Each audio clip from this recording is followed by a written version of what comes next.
É tanta gente que faz comentário, às vezes, tão desnecessário. Mas a gente segue com humor e com alegria. Vamos lá.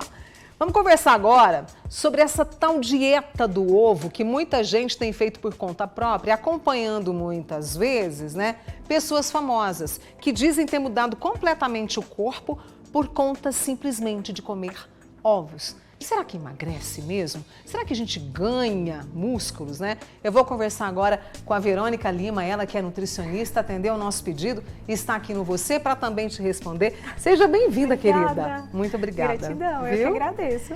Afinal de contas, a gente tem visto aí várias celebridades comer apenas ovos, cozido, ovo mexido, frito. Emagrece? É a pergunta. A pergunta. O emagrecimento, Mônica, ele vai estar aliado à questão do déficit calórico. Se com o consumo do ovo houver um déficit calórico, o que isso significa? Comer menos do que gasta, pode num primeiro momento ter um emagrecimento, mas eu já adianto que não é uma estratégia saudável. Pode, por exemplo, trazer riscos? Com certeza. Que tipo de risco? Com certeza. Bom, o primeiro e mais importante risco é porque quando a gente coloca um único alimento na nossa dieta, né, na nossa rotina alimentar, eu vou ter o não consumo dos outros nutrientes. Então, esse é o risco, né, de fazer essa subnutrição, porque aí o foco está muito na proteína, que é o ovo. E aí você comendo ovo, seja, por mais que você vá variando ali, né, a forma dele, enjoa. Com e aí certeza. isso pode levar, por exemplo, fiquei 3 dias comendo só ovo. Isso pode levar a uma compulsão? Com certeza. É muito comum chegar no consultório pacientes que já fizeram essas dietas e que hoje, quando a gente vai tentar incluir um ovo, não tolera. Nossa, tô enjoada, não consigo comer de forma nenhuma. E desenvolver, o risco da gente fazer essa restrição alimentar, que no caso é comer só ovo, aumenta muito a chance de desenvolver compulsão alimentar. Por quê? Como eu deixo de comer outros alimentos, que em geral eu gosto, que pode ser o arroz e feijão, né, que faz parte de uma dieta saudável, mas eu foco só em comer o ovo, eu posso voltar comendo muito mais disso. Aí vai engordar mais. Tá o perigo. Manda uma pergunta para Verônica Lima, que é nutricionista, 99897.000, é o telefone que você fala comigo, estou aqui sempre para te atender. Pode mandar a sua pergunta, tá? E aí, diante disso, né? Porque a gente vê os corpos, e são corpos, assim, bonitos, com músculo, com definição, né? Mas ali por trás há também outros fatores que levaram essas pessoas àquele corpo. Olha, é bem possível, né? A gente vê que tem a questão realmente do exercício físico que é necessário, né? Por isso que elas fazem um consumo aumentado da proteína, para poder construir esse músculo, né? Melhorar esse ganho de massa muscular. Mas a gente já vê evidências de que tem ali um tratamento estético aliado, né? Então, outros cuidados que só uma dieta com ovo não vai trazer. Não vai trazer. Aquele resultado, não. E aí, o ovo é uma excelente proteína? Como é que eu posso usá-lo na minha alimentação? Sim, o alimento, ele é um alimento saudável e ele é, sim, uma excelente fonte de proteína. E, além disso, uma das coisas que é descartada nessa dieta, que é a gema, é riquíssima em micronutrientes, vitamina B12, que também precisa ser consumido junto. Então, o ideal é consumir o ovo inteiro, clara e gema, e em preparações variadas, justamente para não enjoar. Tem pergunta chegando para você aqui, a minha querida Márcia. Márcia, muito obrigada. Ela falou, Mônica, estou em busca de massa magra. Eu queria até que você explicasse, porque a gente ouve tanto isso, o que é. E aí ela optou pela creatina e pelo whey, mas ela tem medo do excesso. É um bom caminho? Qual que é a orientação? É importante ter essa cautela mesmo. Só para a gente explicar, a massa magra, na verdade eu acredito que ela está buscando a massa muscular, que são os nossos músculos, né? A massa magra é aquela massa onde não tem a gordura. E o músculo, ele está ali dentro. Mas o que a gente consegue estimular num treinamento de força, né? É a massa muscular. E para a gente construir essa massa muscular, a gente precisa desse nutriente que é a proteína. E aí ele pode vir de diversos alimentos, do ovo, da carne. E quando se fala em suplementação, no caso da pergunta dela, tem a proteína do soro do leite, que é o conhecido como whey protein, que a gente pode complementar. O suplemento nunca é indicado para poder substituir os alimentos, Mas naquele lanchinho da tarde, na correria, posso levar um whey que eu garanto a minha dose de proteína? É uma opção. Então, entra como um complemento e pode fazer parte dessa dieta, dessa estratégia para ganhar massa muscular. Muita gente participando, agradeço muito. Minha querida Luciana perguntando o seguinte: ovo cozido ou de outras formas de preparo? Tem diferença? Boa pergunta. Ótimo. Afeta o número de calorias, a quantidade de proteína? Olha, ótima pergunta. Excelente. Excelente. Tem sim. O ovo cozido, a gente não vai adicionar nada no preparo. Tanto é que cozinha ele até na casca, então não altera também a quantidade de proteína, né? Então é uma excelente forma. Quando eu preparo ele mexido ou frito, o próprio óleo ou azeite que é usado no preparo acrescenta caloria, porque tem caloria ali, né? No óleo, no azeite, até mais caloria do que a proteína e do que o carboidrato. Então, para uma estratégia onde eu quero controlar a caloria, o ovo cozido é bom. A gente tem o ovo pochê, que eu posso fazer aquele ovinho cozido na água, né? Que eu não adiciono óleo. Tá. Eu, na água fervendo, eu quebro o ovo e ele cozinha ali.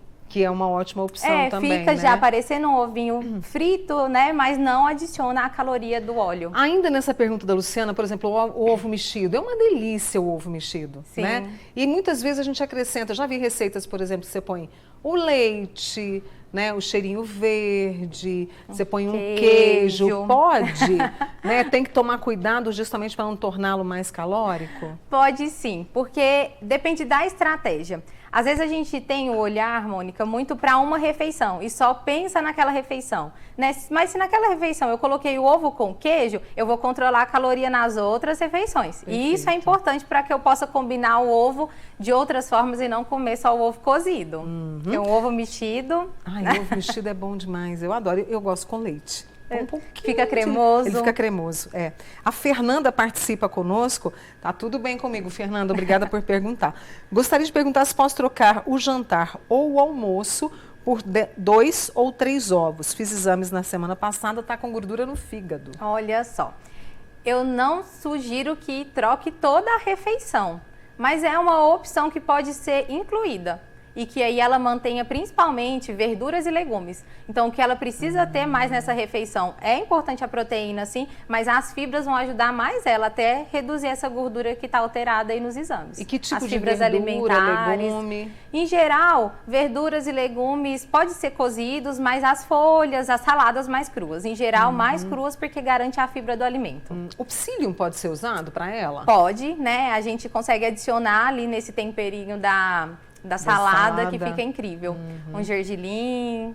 Gergelim, ótimo. Vou fazer o seguinte, vou fazer uma pausa com a Verônica Lima, que é nutricionista, tá? E você continue participando. Salva o meu telefone aí, 99897.000, já volto com você, viu, Verônica? A gente está conversando hoje com a nutricionista Verônica Lima, falando sobre essa dieta do ovo, né? Deixa eu trazer aqui, algumas pessoas estão participando, olha lá. Qual a diferença entre o alimento cozido ou feito no vapor? É a dúvida da Sandra. Podemos trazer essa pergunta? Sim, mas assim, a diferença é bem básica, é o tempo de preparo ali, é uma opção também de cozinhar no vapor, né? Conserva, no caso de verduras e legumes, a gente até conserva mais os nutrientes, porque eu não tenho o contato direto com a água e eu não vou perder. No caso do ovo, como ele é cozido na casca, a gente não perde nenhuma das... nem no vapor, né? Nem direto na água. Muito bem. A Júlia quer saber, por exemplo, associando ali ao ovinho nosso de cada dia, principais frutas, verduras e legumes que são indicados para emagrecimento.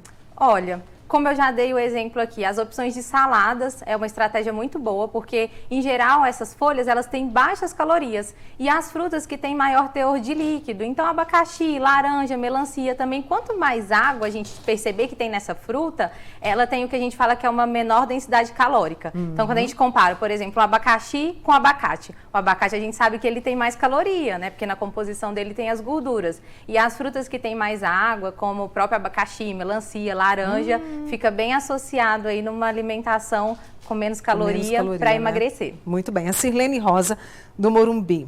Ela falou que sempre faz essa dieta do ovo. Queria saber o seguinte, sempre no café da manhã, a crepioca, que junta ovo, banana, canela, né, a goma de tapioca, ela faz todo dia. Pode ser? Tá bem indicado? Ótimo, tá bem indicado. Para a gente destacar A questão da dieta do ovo é quando a pessoa consome só o ovo, né? Esse comportamento alimentar de comer só um alimento, só o ovo, ele é prejudicial. Mas incluir o ovo nessas preparações é excelente. Porque aí ela já está colocando a banana, ela já coloca a canela, o carboidrato, que é a goma de tapioca. Então, uma refeição completa. E a canela é termogênica. Também. Pode acelerar o metabolismo, né? Fica atenção pro... Quem é a questão cardiológica aí, a pressão. Hipertenso, Isso, né? isso. E aí, quem vai fazer essa dieta, por exemplo, está fazendo ovo, ovo, ovo, ovo. Isso pode levar ao colesterol?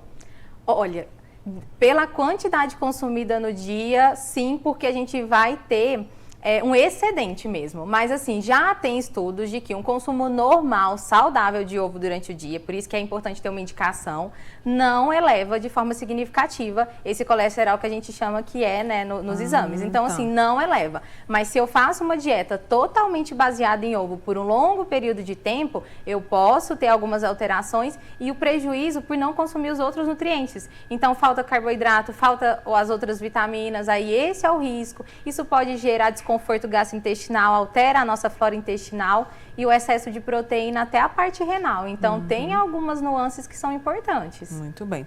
Tem uma amiga nossa que fez uma perguntinha para você, ela não mandou o nome, faz dieta, né? E ela tem 4 ovos, come 4 ovos por dia, com chuchu, salada, legume, não abandona o feijão e 2 vezes na semana arroz com moderação. Achei tão bonitinho. O que você acha dessa dieta dela? Olha, gostei. Ela está fazendo uma estratégia ali, né, que inclui outros alimentos. Então tem o ovo, tem o arroz, com moderação pode comer todos os dias. Né? O arroz, ele carrega essa coisa do mal, mas ele, pelo contrário, ajuda bastante, né? O problema é que vai ali o excesso, a falta de exercício, não é, Verônica? Isso.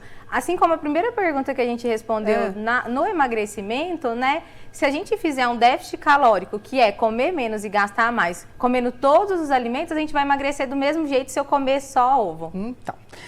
Mônica, eu gostaria de saber se a goma da tapioca não é indicada para quem tem diabetes. É a Eliane, lá de Araguari, que está assistindo a gente. Eliane, a gente tem que ter o cuidado mesmo com o consumo da goma de tapioca, porque ela é um carboidrato extremamente refinado, né? Então, para o diabético, principalmente comer ali sozinho, puro, não é tão indicado. E tem que ter o controle da quantidade. Mas combinar com o ovo já é uma estratégia legal, porque aí eu coloco proteína, essa proteína já faz com que esse carboidrato seja absorvido mais lento.